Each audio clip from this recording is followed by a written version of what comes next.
యామిని రాజు దగ్గరికి వచ్చి, "నా ప్రేమ గట్టిది కాబట్టే, గొప్పది కాబట్టే మళ్ళీ నువ్వు నాకు దక్కావు రాజు" అని చెప్పేసైతే అంటూ ఉంటుంది. ఆ మాటలు వినగానే అక్కడ ఉన్న రాజు మాత్రం ఏమవుతుందో అర్థం కాక, అలా అక్కడ ఉన్న యామినిని చూస్తూ ఉండిపోతాడు. ఇంతలో అక్కడ ఉన్న యామిని మాత్రం, "ఆ దేవుడు కాదు కదా! ఇక ఎవరు వచ్చినా సరే మన పెళ్ళిని ఆపకుండా ఆపలేరు" అని చెప్పేసైతే అంటూ ఉంటుంది. ఆ మాటలు వినగానే అక్కడ ఉన్న రాజు మాత్రం అలా మౌనంగా యామినిని చూస్తూ ఉండిపోతాడు. ఇంతలో అక్కడ ఉన్న యామిని మాత్రం, "ఇక మనిద్దరం పెళ్లి చేసుకోవడమే లేట్ రాజు" అని చెప్పేసైతే చాలా ప్రేమగా రాజు వైపు చూస్తూ మాట్లాడుతూ ఉంటుంది.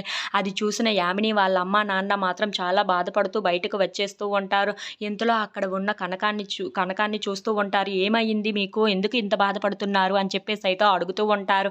ఆ మాటలు వినగానే అక్కడ ఉన్న కనకం మాత్రం, "నా కూతురికి యాక్సిడెంట్ అయింది. అందుకే ఈ హాస్పిటల్‌కి తీసుకొని వచ్చామని" చెప్పేసైతే అంటూ ఉంటుంది. ఇంతలో అక్కడ ఉన్న కనకం మాత్రం, "మీకు ఏమైంది? మీరెందుకు ఇంత బాధపడుతున్నారు?" అని చెప్పేసైతే అడుగుతూ ఉంటుంది. ఇంతలో అక్కడ ఉన్న యామిని వాళ్ళ, "మాకు కాబోయే అల్లుడికి కూడా యాక్సిడెంట్ అయింది. అందుకే ఇక్కడికి వచ్చాము. ఇప్పుడు అతని గతం కూడా మర్చిపోయాడు. ఏం చెయ్యాలో అర్థం కావటం లేదు. నా కూతురేమో అతన్నే పెళ్లి చేసుకుంటాను అంటుంది. మాకు ఇష్టం లేదు" అని చెప్పేసైతే అంటూ ఉంటారు. ఆ మాటలు వినగానే అక్కడ ఉన్న కనకం మాత్రం, "ఆ పెళ్లి చేయడమే చాలా మంచిది. ఎందుకు చెప్తున్నానో వినండి" అని చెప్పేసైతే అంటూ ఉంటుంది.